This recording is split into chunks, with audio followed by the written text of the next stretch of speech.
Hello, नमस्कार. वृषालीज art and blog मध्ये तुमच्या सगळ्यांचं मनापासून स्वागत आहे. तर मी विरा आता चाललोय फिरायला.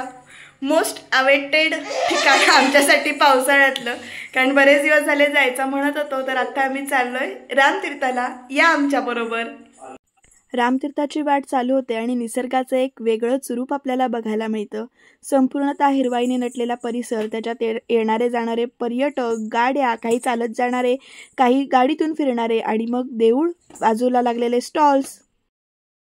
आता रामतीर्थावर मी तुम्हाला पुढचे व्हिडिओज दाखवते आणि व्हॉइस ओव्हर देते त्याला. तर हा असा खळाळ पडणारा धबधबा, ही इकडची वाट बंद केली होती कारण पर्यटक जाऊन हुल्लडबाजी करू नये म्हणून. हा पूल बांधलेला आहे इथे, त्याच्यावर फोटो काढायला खूप मजा येते.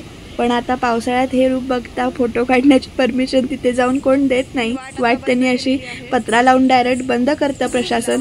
आणि हा असा नटलेला परिसर, ही जे काही पाणी वाहत सुटलेलं आहे ते बघून खरंच एक मनातली निगेटिव्हिटी दूर जाऊ देत, हीच प्रार्थना मी करते आणि तुम्हीसुद्धा हीच प्रार्थना करा. तर इकडे बघा, काही पर्यटक जे आहेत आले होते ते फोटो काढत होते मस्तपैकी. सगळेजण पावसाचा आनंद घेत होते. आज पाऊस कमी होता तसा, त्यामुळे पाणी हे थोडंफार कमी झालेलं आहे. असं म्हटलं जातं की ज्यावेळी या रामाच्या पायरीला पाणी लागतं त्यावेळेला पाऊस कमी होतो असं म्हणतात. पण विशेषतः जेव्हा महापूर आला होता त्यावेळेला मात्र असं काही झालं नव्हतं. खूप प्रचंड पाणी होतं त्यावेळी महापुरात. आज तशी फारशी गर्दी नव्हती रामतीर्थावर, त्यामुळे जरा छान वाटलं. नाहीतर प्रचंड प्रमाणात गर्दी असते. इकडे विराचे बाबा आणि विरा पुढे जात आहेत. विराला पुढे जायचं होतं, आम्ही तिचा हात धरून तिला व्यवस्थित घेऊन जात होतो. आणि इकडे पाणी देवळाच्या पायरीला खाली लागले. जेव्हा वरच्या पायरीला लागतं तेव्हा पाऊस कमी होतो असं म्हणतात. तर हे असं वाहणारं पाणी, ही हिरण्यकेशी नदी आहे आणि आंबोलीत तिचा उगम होतो. आणि मग इथून चालू होतो देवळाचा परिसर. ही स्वामी विवेकानंदांची मूर्ती आणि हे रामाचं देऊळ आतमध्ये. इकडनं हा नजारा खूप चांगला दिसतो. सगळेजण येत होते. श्रीराम जयरामचा जप चालू होता, म्हणजेच नादातून या नाद निर्मितो श्रीराम जयराम चालू होतं. विरा बघा कशी प्रार्थना करते, नमस्कार करते. इकडे सगळे देव आहेत ते मांडलेले आहेत. छान वाटतं, शांत वाटतं देवळात गेल्यानंतर. देवळात देवांचा फोटोसुद्धा मी इथे जोडतीये पुढे, तो बघून घ्या. तर इथे सगळे असे बोर्ड स्वरूपात असे फोटो लावलेले आहेत. देवळात आलेला प्रत्येक भक्त हा रामाच्या नामजपात गुंगून जातो. श्रीराम जय राम जय जय राम हा जप त्याच्या तोंडात आल्याशिवाय इथे राहत नाही, कारण भक्तिमय वातावरण इथे झालेलं आहे. आणि इकडे आहे इथे जी हे स्वामी विवेकानंदांची मूर्ती आणि ही जी शंकराची जी मूर्ती आहे ती बांधलेली आहे, तयार केलेली आहे. आणि इकडे आहे आता आपण चाललोय तो बघतोय तो पिंपळ्या मारुती म्हणतात.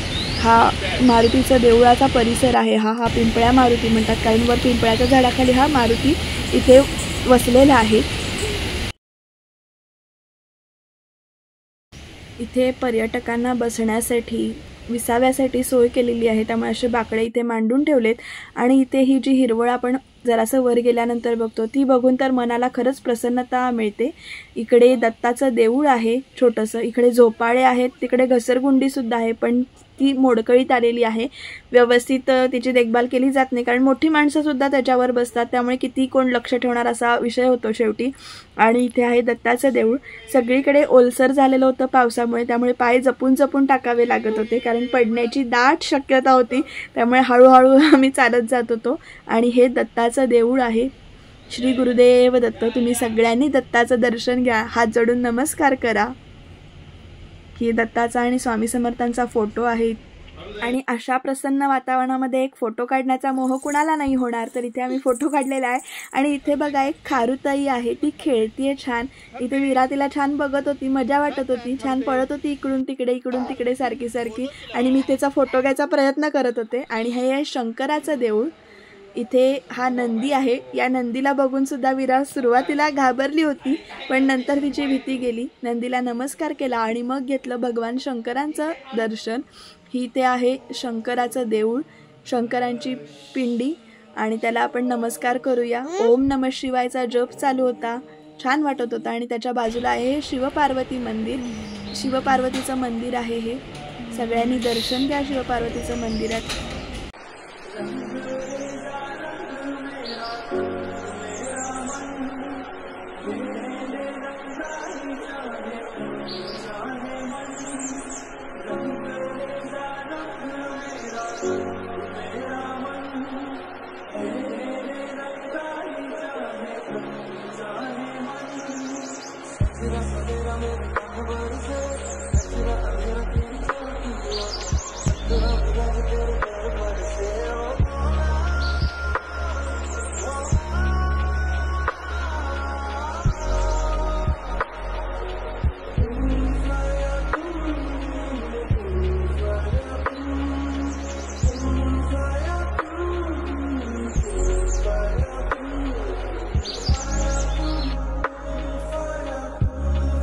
रामतीर्थाचं. आणि रामतीर्थाची ट्रिप करून येता तिथे आम्ही काही खाल्लं नाही, पण येताना आम्ही इथे दत्तभेळला गेलो होतो. फिरून आलो मगाशी. येताना थोडंसं खाणं झालं बाहेरचं, आणि त्यामुळे आता एक साधंसुद्धा पौष्टिक खाणं खाऊया आणि करून बघूया विराची आजची जी काल मिळाली होती खिचडी ती. प्रीमिक्स आहे. करूया ह्याची खिचडी. कुकर गरम करत ठेवला आहे, थोडंसं तेल घातलंय आणि ही खिचडी घातली आहे. हे जराशी भाजून घेईन आणि मग गरम पाणी घालून जरासं मीठ घालून ह्याला शिट्ट्या करेन. आज मला हे प्रमाणपत्र मिळालं. मध्यंतरी नाटकाच्या स्पर्धेत भाग घेतला होता. आज बक्षीस समारंभ होता. पुण्यामध्ये आज बक्षीस समारंभ होता. मी तिथे पोहोचू शकत नव्हते, पण आमचे मुंज सर तिथे गेले होते. त्यांनी बक्षीस घेतलं, त्याबद्दल थँक्यू. हॅलो. तर आपल्या एका सबस्क्रायबरनी माझ्या त्या आषाढीच्या व्लॉगच्या खाली, गाण्याच्या अभंगाच्या खाली सुसंगती सदा घडो हे ऐकायला आवडेल असं लिहिलं होतं. तर मी बालक पालक पिक्चरमधलं ज्या काही 4 ओळी आहेत त्या इथे गुणगुणून दाखवते, म्हणून दाखवते. ॲक्च्युली ही जे सुसंगती सदा घडो हे जे काव्य आहे त्या काव्याला केकावली असं म्हणतात, आणि ही मोरोपंतांनी लिहिली होती. बालक पालक या पिक्चरमध्ये पहिल्या 4 ओळींचाच तेवढं गाण्यामध्ये त्यांनी रूपांतर केलं आहे. आणि जर तुम्हाला पूर्ण ऐकायचं असेल तर तसं मला कमेंटमध्ये नक्की सांगा, पण आज ह्या 4 ओळी गाण्याचा मी नक्की प्रयत्न करीन. तर सुरुवात करूया. सुसंगती सदा घडो सुजन वाक्य कानी पडो, कलंक मतीचा झडो विषय सर्वथा नावडो, सदंद्री कमळी दडो मुरडिता हटाने अडो, वियोग घडता रडो मन भवचरित्री जडो, सुसंगती सदा घडो सुजन वाक्य कानी पडो, कलंक मतीचा झडो विषय सर्वथा नावडो, सदंद्री कमळी दडो मुरडिता हटाने अडो, वियोग घडता रडो मन भवचरित्री जडो. थँक्यू कमेंट करून आपली फरमाईश सांगितल्याबद्दल ताई. आणखीन काही ऐकायचं असेल तर प्लीज कमेंट करून सांगा, मी नक्की गाण्याचा प्रयत्न करीन. तर आज रामतीर्थाला गेलो होतो, त्यातले जे काही फोटोज व्हिडिओज जे काही मिळेल जे काढलेत ते नक्की बघा, आणि कधी जमलं तर या आमच्या रामतीर्थाला. पण पावसाळ्यात जास्ती करून येण्याचा आनंद घ्या. या निसर्गात जे काही आपण बघतो, म्हणजे आता मी आज धबधबा बघितला जो काही ओसंडून वाहत होता, तर आज तो बघत असताना मनात एकच विचार येत होता, मनामध्ये जी काही निगेटिव्हिटी साचलेली आहे किंवा जे काही असं निराश वाटतं, डिप्रेस वाटतं, ते सगळं त्या वाहत्या पाण्याबरोबर सोडून द्यावं आणि एक फ्रेश माइंड आपण घेऊन जावं असं वाटत होतं.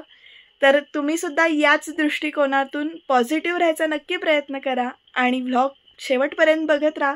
सबस्क्राईब करा आणि कमेंटसुद्धा करा. बाय.